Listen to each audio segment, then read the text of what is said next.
Mari kita lihat cara mengatur punch manual. Tekan lama tombol pengaturan sampai antarmuka FF muncul.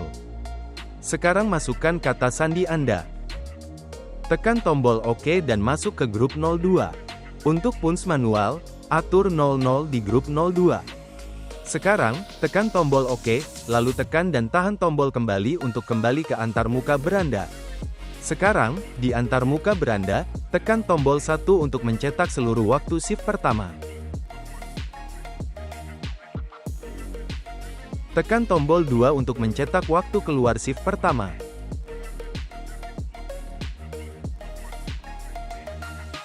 Tekan tombol 3 untuk mencetak waktu masuk shift kedua.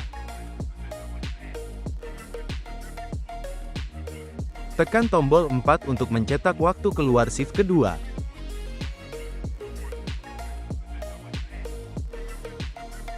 Tekan tombol 5 untuk mencetak waktu masuk shift ketiga.